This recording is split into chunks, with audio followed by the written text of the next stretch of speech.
Hello and welcome to GuardCast, a podcast that offers insight to soldiers and civilians from subject matter experts across the board. I'm your host, Sergeant Joseph Goldsmith, and thank you for tuning in.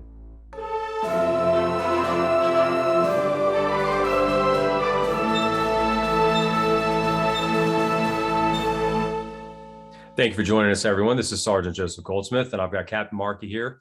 In this episode, we're going to be talking about the organizational structure of the South Carolina State Guard. But first, I want to tell you a little bit about this gentleman. So Captain Markey enlisted in the South Carolina State Guard as a signal NCO, so an S6, on November 3rd, 2013 as a sergeant in what was then the 4th Battalion prior to the reorganization of the battalions. Beginning with Hurricane Joaquin, Sergeant Markey has deployed on every major operation while serving. He earned his bachelor's degree in emergency disaster management, magna cum laude, from American Military University, as well as a double master's in emergency and disaster management and homeland security and defense.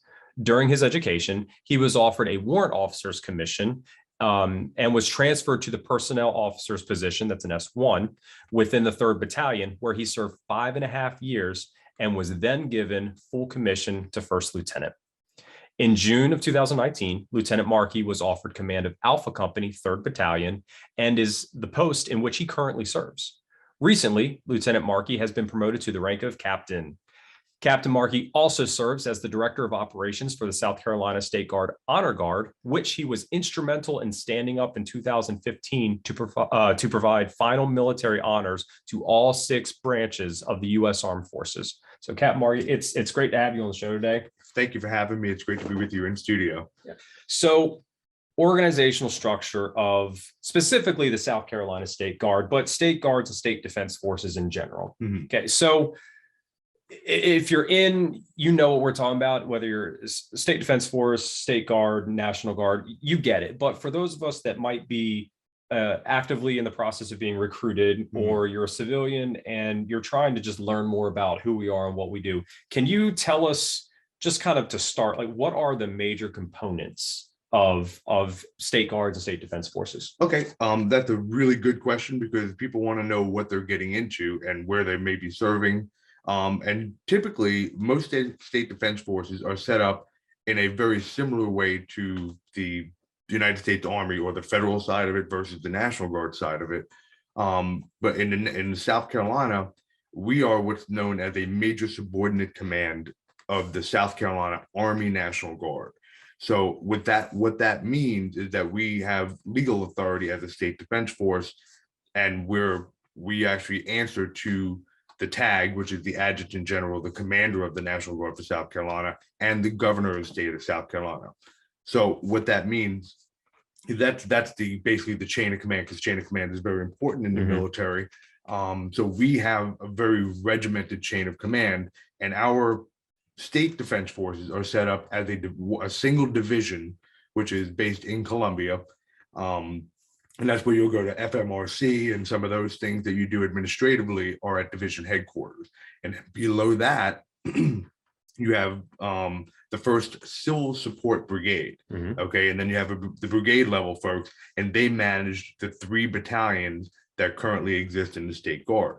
So you have division, then you have brigade, and then you have the battalions. Within each battalion, you have 4 companies Alpha, Bravo, Charlie, and Delta. And then you have 3 battalions with 4 companies, and in each company, you have 4 platoons. And the platoons are where the soldiers are assigned based on what they're dealing with in terms of their jobs or their mission capabilities. So that is the basic overlay of how it's set up. And then in addition to that, we have what's known as the Professional Services Command, which is attached to division headquarters. Mm-hmm. And they're what they call TDY, which is a temporary duty assignment to different units across the state, whether it be at battalion or brigade or at the company level. So the Professional Services Command mm-hmm. include your JAG Corps, which is Judge Advocate General. So those are all the attorneys that we have in the State Guard. We have a Medical Corps, which deals with all the medics and docs that we have. Then we have the 8R teams, which are the first on boots on the ground during a disaster. They do all the damage assessments and the spin up for our deployments to either do pod missions, lane reversal missions, whatever the mission may be. That's what the ADAR teams do. And then the Honor Guard is also part of the what they call the PSC, the Professional Services Command. So you have the Honor Guard, we have a dive team, we have an equestrian team. So there are several like specialty units, I guess you could say, and they fall under division headquarters command in terms of chain of command, but they're basically to the side, and we interact with them directly, but they have their own command structure that basically supports the missions of all the battalions across the South, or Right. across the state of South Carolina. Right. So I'm a new recruit Mhm. and I'm trying to figure all this out. So I can expect that no matter where I am in the state, that I will end up, once I come out of IET at FMRC, Mhm. that I will be assigned, my orders will send me to the 1st Civil Support Brigade, Okay. or the first, 1SC, and then I will be put into a company. And no matter which battalion I go to, I will be in either A, B, C, or D. Right. So every battalion has the same lettering. It's Alpha, Bravo, Charlie, and Delta. Correct. Okay, so no matter what battalion you're in, you will be assigned it. It's not like A through D is in 1st battalion and then the next 4 and the next 4. It's all Right. the same there. Right. And then you had mentioned about the concept of TDY. Right. Okay, so an example for me is I'm actually TDY'd, right? So I live in Myrtle Beach. However, I technically am on battalion's command staff, which is in Charleston. Correct. I live here, so I am TDY'd to his company, to Right. Alpha Company. That's Because correct. I live here, so I report to Alpha Company under Captain Markey's command. However, if I am needed down in Charleston, okay, at Bravo Company, or if HHC needs me, okay, or if something's going on and I can go somewhere, that's fine. And then I just report to whoever I need to report for that event. But so if you have a specialty and you are needed somewhere else in the state, that doesn't mean that we're going to move you from where you live to that location. You're still going to be where you are, and you're going to be TDY to that. Okay, you could have some special like cybersecurity type Right. of That's a good example. background, and they really need you up in Columbia, but you live in Beaufort, down by Charlie Company.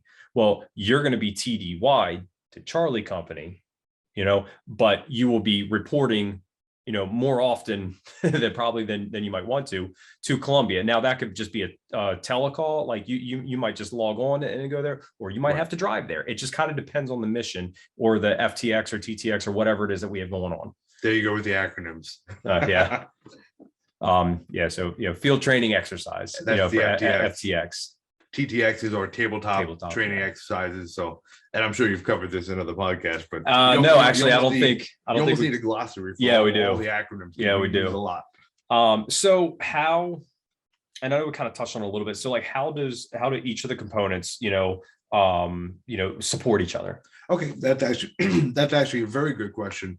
And especially when it comes to our PSCs, the Professional Services Commands, it depends largely on what the missions are, and how do we figure out what those are? There's something called a METL, Mission Essential Task List, METL, and the South Carolina State Guard gets their METL guidance from the higher headquarters, in which in this case is the National Guard. So the TAG's office, the Adjutant General, they say, hey, State Guard, we need help with the following types of missions that we see from an emergency management and supporting local authorities. And we'll talk a little bit about that too, maybe in a different episode, because it's kind of drawn out. But what this means is that if you're a new recruit and you're an NCO or a new officer, you'll have to go through the training through FMRC and IET and the different things that you'll need to do to be trained, because the State Guard's mission is to be trained and ready. So you'll see a hashtag if you're on social media where it says hashtags trained and ready, and that's South Carolina State Guard's motto. So what this means for you as a new recruit is essentially, if you have a specialty, if you're an IT guy, they may put you in the cyber command and TDY you to Alpha Company, if you live in the Myrtle Beach area or in the upstate, you may be assigned to 2nd Battalion. So what Sergeant Goldsmith was saying is that it's very important for everybody to understand that, if you are a specialist, you have some type of special skill, what's going to happen is you'll be assigned, like if you live in, Charleston, you'll probably be assigned, depending on where you live in Charleston, you'll be assigned to Bravo Company or Charlie Company. If you live in the Florence area, you'd be assigned to Delta. If you live at the beach here on the coast, Myrtle Beach, North Myrtle Beach, Myrtle's Inlet, Conway, in the areas around here, you'd be assigned to Alpha Company. What about Georgetown? Georgetown is actually where Bravo Company is based. So basically from Georgetown County, everything from Georgetown County to Mount Pleasant, Charleston, is Bravo Company, what they call AO. And AO is an area of operations. So that is our area of responsibility in terms of who we recruit. The local authorities that we support directly are based on geographic locations, and 3rd Battalion is the largest battalion geographically in the state, followed by 2nd and then 1st Battalion in the Midlands. So you have the Low Country, Midlands, and Highlands battalions rather. So so what this means then, getting back to it, is once you're assigned based on where you live, because again, we don't want necessarily have people traveling unnecessarily to drill unless it's either a specialized training or a special job that you have within the State Guard. And you'll find that from time to time, companies will get together, maybe not all 4, but maybe 2 of them will get together, on the northern end, and Charlie and Bravo will get together on the southern end and run a training exercise, just for the sake of getting people together. Or if we're gearing up for a mission, the whole battalion will come together, usually centralized in Mount Pleasant at the armory. And that's typical because Alpha and Delta, for instance, we live on basically the northern part of the battalion, and Charlie and Bravo live towards the center and lower end of the battalion's AO. So they tend to drill together. Our sister company, the Delta Company, so we tend to drill with them, and we'll go out to Florence and we'll have them come in. We'll swap from month to month and develop our training plan, because our training plan to develop a year in advance. So we kind of know what's happening and when, and then we decide is it better with the armory we have at the beach? Is it a better location to do that type of training? Delta Company drilled at Florence County Airport. Is it better for us to do an FTX or a TTX at the airport with those resources? And we base our drill locations on that. So people don't have to travel for every drill that they go to. So we're trying to make it fair and equitable for everybody. So we're having a drill, let's say it's an FTX, and regardless of what the subject matter is that we're discussing and working over that drill, we need assistance from professional services. So how would that look? Who sets that up? Does command from Columbia come down? Does division come down and say, hey, this is what we need you to work on? Or is that something that the company commanders and HAC at the battalion level set up? That's another great question, because how that works is it's based on the METL, the mission essential task list. We get our guidance from higher headquarters. So in my case, as company commander, my higher headquarter is going to be the battalion level. And then battalion gets their marching orders from brigade. Brigade gets their marching orders from division. So like we talked about in the beginning of the episode, that's the structure. And we have a chain of command that we follow. So how do we figure out what we're doing in the months to come, the first quarter, second quarter, throughout the year? Is they'll say, hey, we've gotten guidance, because division gets their guidance from the National Guard, and their chain of command. So what happens is that they're saying, okay, we have the following things that we need you guys to either get trained on or to start practicing for, because we're expecting A, B, and C types of missions to come from the governor's office, which is, and essentially that what that does is it gives us the general overview of what they want, and it's what's known as, and you'll hear this, especially in Francis Marion probably, you'll hear what's called commander's intent. So essentially, this is what they say: we need to move 30 pallets of MREs. So and what it is, it's not a micromanaged thing. It's the commander's intent. Boss wants us to get, this widget from point A to point B. I need Alpha and Delta to handle it because it's in this AO, right? I can use the acronym as I explain it, right? Yeah, once you explain it, it's a little bit faster. So if we need to move widget from point A to point B in Alpha and Delta's AO, that's what I need to do, and I need it done by a certain day, a certain time. Then what happens is the commander's intent, that's the long and short of it. Now it's up to me as a company commander to get with my command staff, my XO, my first sergeant, and say, hey guys, this is the deal. And I'll call Delta's guys and we'll do a joint call, like a Zoom call or a Teams call, and figure out, okay, this is what the boss needs. What do we got? What do we have to do this with? And then we go through it, we develop our strategy, we push that up to the chain of command, through our chain of command, to get approval. If we need to move or we need specialized equipment to do it, then we can ask through the logistics shop, the S4 in this case at Battalion, which will go to the G4 in Columbia at Division.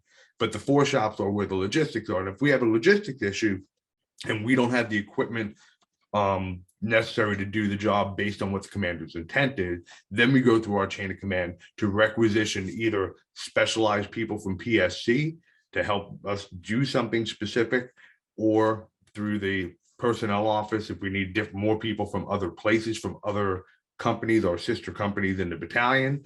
And essentially that's what it is. It's our job to get the missions accomplished, and we sit down, we're trained to kind of evaluate what we're doing, and then that's it. So whatever the mission may be, and it's based on, again, what our medal is, so we are aware of what we should be training on, and then we develop our plans way ahead of time. And it's not always perfect, but it's how the military works. I mean, we operate in very much a military manner. So we can't just go, okay, we need this, we're just going to pick this up and go. We don't move without permission. Right.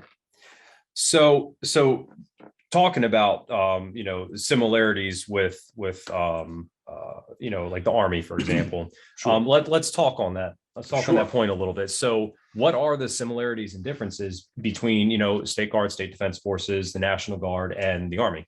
Okay. That's an excellent question, because a lot of people, they say, well, are you guys actually in the Army?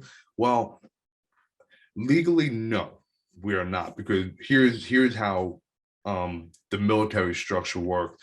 And I'll say big A, not as a derogatory term, but when I say big A, I'm talking about the federal services. So, and that's the Army, the Air Force, the Navy, the Marine Corps, the Space Force now. Those are federal forces, and that's what's known as a Title 10 versus a Title 32. And do you want to get into that'll be another episode. We'll talk about, we'll get into weeds with There's that. Title 10 and Title 32. And some are one, some are the other, and some are both. But that'll be another episode. But specifically how the Army, and we're just gonna talk about the Army now, I'm not gonna get into the Navy and Marine Corps and the others, but just to make it so it's a little bit easier to understand, the Army is set up to do X, Y, and Z, okay? And their structure is identical in terms of having divisions, brigades, battalions, companies, platoons. Those types of things are set up in an identical manner. They have corps and things because they're a much larger force, but we're not that large inside of a state. So, but when you hear somebody say, how I'm with 3rd Battalion, and you hear a National Guard soldier say that, or you hear an Army soldier or officer say that, they mean the same thing. We're talking about the same organizational component for the big A, the National Guard, and then the State Defense Forces. They're identical. They're not interchangeable. You can't say that battalion is above brigade in the State Guard when it's not true in the Army or not true in the National Guard. It's division, brigade, battalion, company, and then the platoons within the company is identical across all three. Right. And obviously the biggest difference, and if you're watching this, you probably already know this, with National Guard, and we kind of hinted at it a minute ago with Title 10 and 32, Army and National Guard, they are armed. Right. We only have one component of State Defense Forces and State Guards that are arms. that are armed, and it's the provost marshal division. So as kind of like a military police, like an MP. Right. So like they're taking aside the wartime, War fighter. the war fighter, component. Organizationally, it is very similar. It's identical. Yeah. You'll hear some people in state guards and state defense forces utilize certain types of terminology to describe what their MOS is. Mhm. I have found it to not be as prevalent with us. Right. However, I do have an ear, and apparently that is being discussed. Right. And that is okay. So I gave you some similarity. Yeah. The differences are when we talk about MOSs, and that's the method of service, right? So that's essentially your job. Like I'm an infantry, and the state guard is set up as an infantry. Yes. So it's an 11 Bravo. If you're enlisted, 11 Alpha, I'm an infantry officer. So if you see me in my dress blues, you'll see the baby blue on my rank strap, and the baby blue is the colors on the rank strap indicate different MOSs. So you'll see orange, red, purple. You'll see all kinds of different colors. And what does that mean? Well, that's definitely a story for another time. Yeah. Because you really get into weeds. But essentially, everybody in the state guard is an infantryman or an infantry officer, unless you are in one of the specialties like communications, or you're in the provost marshal, Right.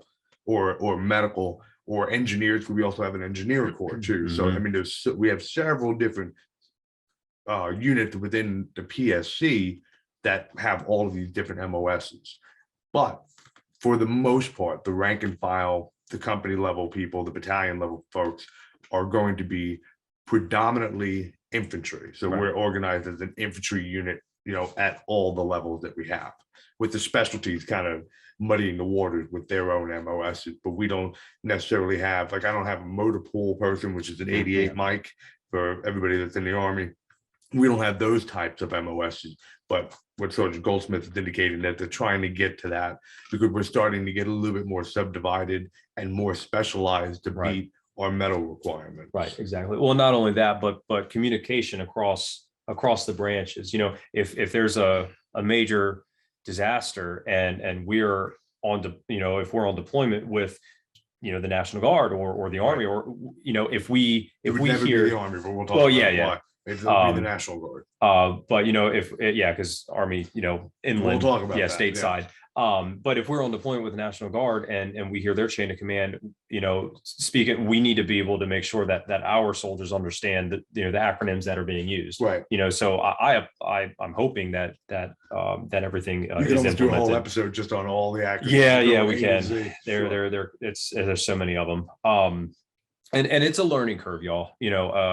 For sure. It just we'll level with you. I mean, you can spend years and you're still going to learn it. When you're not immersed in it every single day, 24/7, like you are if you are in the Marine Corps or the Army or the Navy. Prior service folks, I mean, they've got it. But if you are not prior service and you're coming into the state defense force or a state guard, you do have a learning curve ahead of you. But fortunately, most of the people that are in are like Captain Markey, that they're a wealth of knowledge, and they just want to give it, freely. Hence why he's sitting here, and there's so many other people that want to come on the show and give their knowledge, to help individuals that are not prior service that really need every piece of information that they can get, just to help them acclimate faster, because again, we're not immersed in it 24/7, 7 days a week. Right. That was redundant. But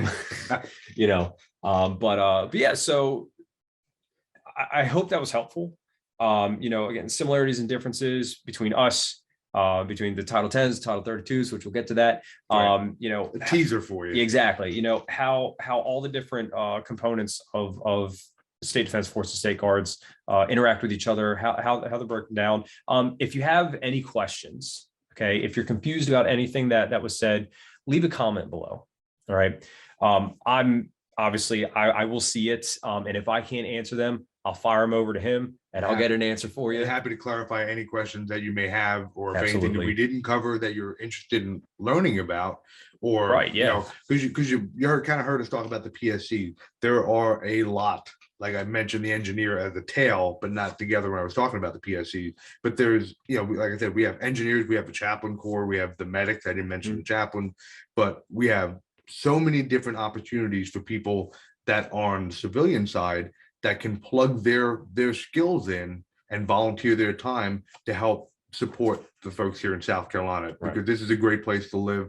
And I've been here almost 30 years from New York, and I can tell you that I can't imagine being anywhere else but in South Carolina. And I'm proud to serve with folks here in South Carolina State Guard.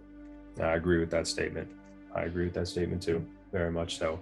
Well, thank you for coming on. It's been a pleasure. So I'm definitely going to have you back. Yeah. And love to do it. And because we got to talk about Title 10 and 32. Yeah, at least we already teased it. At least, yeah, we're definitely going to talk about that. Well, thank you again. I appreciate it. Thank you so much. We appreciate it. Yeah. Thanks.